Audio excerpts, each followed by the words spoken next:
नमस्कार कक्षा 10 के बच्चों। अभी तक हम लोग नैतिक मूल्यानि से दूसरों का हित करना ही नैतिकता का प्राणभूत तत्व है। पिछले गद्यांश में हम लोगों ने पढ़ा। अब हम आगे बढ़ते हैं। आप लोग देखिए इसमें और यहाँ से ठीक है। कदाचित एवमपि दृश्यते यत् समाजे प्रचलिता रूढ़ी समेषां कृते हितकरी न भवति। तो कह रहे हैं कि कदाचित मतलब कभी कभी एवं अपि दृश्यते ऐसा भी देखा जाता है कि यत समाजे कि समाज में जो रूढ़ी प्रचलिता रूढ़ी समेषां कृते हितकरी न भवति, प्रचलित जो रूढ़ी है वो सभी के लिए हितकारी नहीं होती। तो कह रहे हैं कभी कभी ऐसा भी देखा जाता है कि समाज में जो प्रचलित रूढ़ियाँ होती हैं, परंपराएं होती हैं, वो सभी के लिए हितकारी नहीं होती हैं। अतः प्रबुद्धा विद्वांसः तस्यारूढ़ेः विरोधमपि कुर्वन्ति। अतः इस प्रकार से प्रबुद्धा विद्वांस, तो कुछ जो जागरूक विद्वान हैं वो इन रूढ़ियों का विरोधमपि कुर्वन्ति, विरोध भी करते हैं। परं तैः आचरणस्य व्यवहारे नवीनः आदर्शः स्थाप्यते। परं तैः परंतु इनके द्वारा किया गया जो आचरण है, व्यवहारे आचरण व्यवहार है, नवीनः आदर्श स्थाप्यते नया आदर्श स्थापित करता है। यह जो कालांतरे कुछ समय बाद समाजस्य कृते हितकरः भवति, तो कुछ समय बाद समाज के लिए हितकारी होता है। एवं इस प्रकार सदाचरणे अपि परिवर्तनम दृश्यते। तो इस प्रकार सदाचार में भी परिवर्तनम दृश्यते, परिवर्तन दिखाई देता है। परंतु वस्तुतः मतलब वास्तव में यानी नैतिक मूल्यानि सन्ति, तो वास्तव में जितने नैतिक मूल्य होते हैं, जो नैतिक मूल्य होते हैं, तेषु परिवर्तनम न भवति, उसमें परिवर्तन नहीं होता। यथा जैसे सनातनो धर्म न परिवर्तते, तो समाज जो सनातन धर्म है वो परिवर्तित नहीं होता। तथा नैतिक मूल्यान्यपि स्थिराणि एव, और नैतिक मूल्य भी स्थिर ही है। एवं धर्मे नीतौ च दृढ़मान संबंधो दृश्यते। तो इस प्रकार से धर्म और नीतौ मतलब नीति में दृढ़यान संबंधो दृश्यते, तो गाढ़ा संबंध दिखाई देता है। परम द्वयोः भेदो अपि वर्तते, लेकिन दोनों में भेद भी है। धर्म शब्द व्यापक अस्ति, धर्म शब्द व्यापक है, विस्तृत है। नीतिस्तु व्याप्या धर्मेषु विलीयते, और नीति जो है वो व्याप्य होती है और वो जो है धर्म में विलीन हो जाती है। धर्म में विलीयते यानी धर्म में मिल जाती है, विलीन हो जाती है। यानी अवश्य करण्यानि कर्तव्यानि, तो जो आवश्यक रूप से हो करने वाले, करने योग्य कर्तव्य होते हैं, यही है पुण्यानि नो उपलभ्यन्ते, जिनसे पुण्य नहीं प्राप्त होते, तेषामपि गणना धर्मे कृताः महर्षिभिः धर्माचार्यैः, तो उनकी भी गणना जो महर्षि हैं, आचार्य हैं, उन लोगों ने धर्म में करा दी है। नीति लौकिकम कल्याणम कुरुते, नीति जो है वो लौकिक कल्याण करती है, जैसे सांसारिक और भौतिक इस प्रकार की। धर्मस्तु लौकिकं पारलौकिकं च कल्याणं कुरुते, तो धर्म जो है वो लौकिक और पारलौकिक मतलब इस लोक और परलोक दोनों में कल्याण करता है। उभयोः कुत्रापि साकर्यमपि प्राप्यते, तो दोनों में ही मेल प्राप्त होता है। धर्म अलौकिकीं शक्तिं प्रकटयति, तो धर्म जो है अलौकिकीं मतलब अलौकिक शक्ति प्रकट करता है।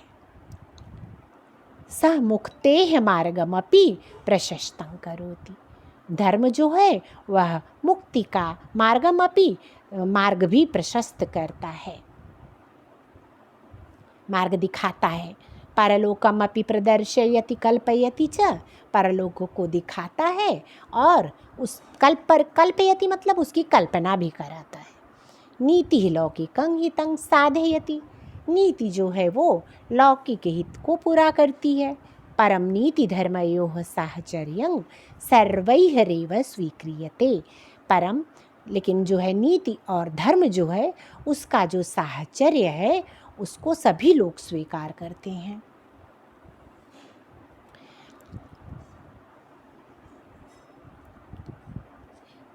नीचे देखिए, दार्शनिकैः धर्माचार्यैः पौराणिकैश्च धर्मः परिभाषितः। तो कहते हैं इसमें कि दार्शनिकों ने, धर्माचार्यों ने और पौराणिकों ने धर्म परिभाषित, धर्म की परिभाषा की है। यथा जैसे यतो अभ्युदयनीय श्रेयसश्रद्धि सधर्म, तो जिससे लौकिक उन्नति और पारलौकिक कल्याण की प्राप्ति होती है, सहधर्म वह धर्म होता है। यतः यस्मात् कर्मणः, जिस काम से इस लोक मतलब यतः यस्मात् कर्मणः इह लोके कल्याणं जायते परत्र परलोके च शोभनम स्थानम जनैः लभ्यते, और नरकापातो यतः कह रहे हैं नरकापातो न भवेत येन सह धर्म। तो देखिए फिर से, तो यतः यस्मात् कह रहे हैं कि जिस यस्मात् कर्मणः, तो जिस काम से यह लोक के कल्याणम जायते, तो जिस काम से इस लोक में कल्याण होता है, और परत्र परलोके च शोभनम स्थानम, तो परलोक में लोगों को उत्तम स्थान मिलता है, शोभनम उत्तम स्थान मिलता है लोगों को, तो और नरकापातो न भवेद, नरक में पतन नहीं होता, सह धर्म, तो वही धर्म है। एवं महाभारते, इस प्रकार से महाभारत में भी कहा गया है, ध्रियते धर्म, तो जो धारण किया जाए वह धर्म है, और धारणात् धर्म, धारण करने के कारण धर्म है। यतः धार्यते प्रजा, तो कहते हैं जिससे प्रजा धारण की जाती है, सा धर्म वह धर्म है। इसी प्रकार से धर्म शास्त्रकारेण मनुना, तो इस प्रकार से धर्म शास्त्रकार मनु ने कहा है। श्लोक देखिएगा, तो श्लोक पे आइए। धृतिः क्षमा दमो आस्तेयं शौचमिंद्रिय निग्रहः स्त्रीः विद्या सत्य क्रोधो दशकम धर्म लक्षण इति। तो कहते हैं स्मृति मनु, इसमें जो है मनु ने कहा है 10 लक्षण, धर्मशास्त्रकार मनु ने ये कहा है कि ये धर्म के 10 लक्षण हैं। ये प्रश्न में भी पूछे जाएंगे, ध्यान से देखिएगा। तो धैर्य, धृति माने धैर्य, और क्षमा, और दमो माने इंद्रियों का दमन, आस्ते चोरी न करना, पवित्रता, शौच जो है वो पवित्रता को कहते हैं, इंद्रिय निग्रह, और विद्या, सत्य, क्रोध, ये जो हैं धर्म के दशकम धर्म लक्षणम, ये 10 धर्म के लक्षण हैं। आगे देखिए, मनुस्मृतौ 10 स्वरूप को धर्म उपवर्णित, तो मनुस्मृति में धर्म को 10 रूप वाला बताया गया है, वर्णित किया गया है। इत्थं, इस प्रकार, धर्माचरणे नैतिकताचरणे च साकर्य उपलभ्यते, तो च साकर्यम उपलभ्यते, तो कह रहे हैं कि धर्माचरण और नैतिकता के आचरण में मिश्रण मिलता है, साकर्य मिश्रण, ठीक है। इनमें जो है दोनों में मेल है, कहने का मतलब धर्म और नीति में। तो आगे देखिए, ये तीर्थाटन, नीचे तीर्थाटन से, हाँ 1 मिनट, यहाँ से देखिए।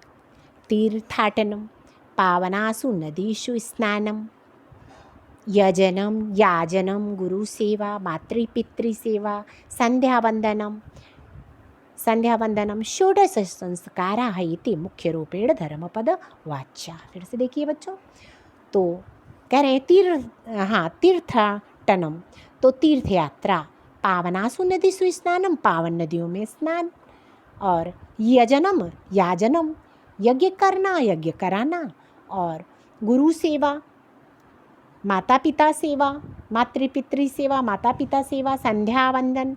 तो ये जो हैं षोडश मतलब 16 संस्कार हैं। तो ये 16 संस्कार जो हैं मुख्य रूपेण धर्म पदवाच्या, मुख्य रूप से धर्म कहलाते हैं। एषु कर्मसु नीते मिश्रणम नास्ति, तो इन कर्मों में नीति का मिश्रण नहीं है। ठीक है। अतः धर्मो व्यापक, तो इसलिए धर्म जो है वो बहुत विस्तृत है, व्यापक है। तो धृति, दया, सहिष्णुता, सत्य, परोपकाराद्याचरणेषु द्वयोः साकर्यम अस्ति। तो कह रहे हैं धृति माने धैर्य, दया तो दया ही, और सहिष्णुता, परोपकार, सत्य, ये जो आचरण हैं, आचरणों में दोनों का मिश्रण है। इन आचरणों में, कहने का मतलब धैर्य, दया, सहनशीलता, सत्य, परोपकार, ये जो आचरण है इनमें नीति और धर्म दोनों का मिश्रण है। परम एतत् निश्चितम, तो कह रहे हैं कि लेकिन ये निश्चित है कि यत द्वयो आचारणेन लोकस्य परमं कल्याणम जायते एव, दोनों का जो है आचरण संसार में परम कल्याणकारी होता है। नीतिकाराणां मते, नीतिकारों के मत में, इमे नैतिकतायाः गुणा, तो ये जो है नैतिकता के गुण हैं। कौन कौन से? यथा जैसे जीव हिंसायाः विरक्ति, तो कह रहे हैं जीव हिंसायाः विरक्ति ही, जीव हिंसा से विरक्ति, परधनापहरण निवृत्ति ही, दूसरे के धन अपहरण से निवृत्ति, और सत्य भाषणम, सत्य बोलना, पैशुन्यात निवृत्ति, चुगलखोरी इत्यादि से दूर रहना, सत्पात्रेभ्यः दीनेभ्यः दानम, सत्पात्र और दीनों को दान देना, अतिलोभात वितृष्णा, और अति लोभ से विरक्ति, ज़्यादा लालच से दूर रहना, दया, सहिष्णुता मतलब सहनशीलता, परोपकार, दूसरों पर उपकार करना, गुरुजनेषु अनुराग, जो गुरुजनों के प्रति सेवा भाव रखना, प्रेम रखना, श्रद्धा, विनयशीलता च, श्रद्धा और नम्रता रखना, अनुत्सेकः, गर्व रहित, आतिथ्यम, अतिथि का सत्कार करना, न्याय वृत्ति, उचित जीविका वृत्ति, परगुणेभ्य ईर्ष्या भाव, तो दूसरे के गुणों के प्रति ईर्ष्या का अभाव, सत्संगानुरक्ति ही, तो सत्संग से प्रेम, दुष्ट संगानुवृत्ति ही, दुष्ट संग से अलग रहना, छुटकारा लेना, विपत्ति धैर्यम, विपत्ति में धैर्य धारण करना, अभ्युदय क्षमा, अभ्युदय में क्षमा, सदस्य पाकवटुता, सभा में वाणी में चतुरता, समय यस्य सदुपयोग, समय का सदुपयोग इत्यादयः, ये सभी नैतिक आचारा, यही सभी नैतिक आचरण हैं। एषाम् आचरणानेव, इनके आचरण से ही व्यक्ति समाजस्य, समाज का, और राष्ट्रस्य, राष्ट्र का, विश्वस्य, विश्व का। तो इस प्रकार से ये आचरण ही व्यक्ति, समाज, राष्ट्र और विश्व का सर्वथा कल्याणम संपद्यते, हर प्रकार से कल्याण हो सकता है। ठीक है बच्चों, इसमें काठिन्य निवारण है, हम इसकी फ़ोटो खींच के भेज रहे हैं, और इन कठिन शब्द का मिलान करते हुए इसको सरल बनाते हुए इसकी उच्चारण के साथ वाचन करिएगा, और इसमें कुछ प्रश्नोत्तर है, हम उसकी भी पिक भेजेंगे, उसको भी आप कुछ हल करिएगा, कुछ हम हल करके बताएंगे। ठीक है बच्चों, ये पाठ यहाँ पर आपका समाप्त होता है। तो नीचे कुछ कठिन शब्द हैं, इसको आप देख भी लीजिएगा, जैसे नयनम, ले चलना, शरण्या रीति, से ढंग से, समेशांग सबके, गिरा मतलब बाणी, व्यरचन मतलब रचना की, कांता सम्मिततया, प्रियतमा के उपदेश के समान। गल विलाध, गले के छेद के नीचे का जो हिस्सा होता है कंठ, तो उसी में धारण करना। स्वत्सपी होते हुए, अभिवर्धते बढ़ता है, निष्कंटक मतलब बिना बाधा के। इसी प्रकार से अन्य पैशून्यात चुगलखोरी, अनुत्सेक निरहंकारता, वृत्ति कहते हैं जीविका को, और वाक्य पटुता होती है, बोलने में चतुरता। तो ठीक है बच्चों, आज ये पाठ समाप्त होता है, और जो इसमें काठिन्य शब्द और ये प्रश्न उत्तर ये सब आप देख लीजिए, कुछ हम करके देंगे और कुछ आप इसको करिएगा, ठीक है। तो स्वयं करिएगा और उच्चारण के साथ वाचन करना है और व्याख्या भी करनी है इसकी, तो हम उसको भी बता देंगे। पीछे प्रश्नोत्तर से जो व्याख्या दी हुई है उसी में से आपको व्याख्या भी करनी है, तो इसकी पिक हम भेज रहे हैं, ठीक है बच्चों।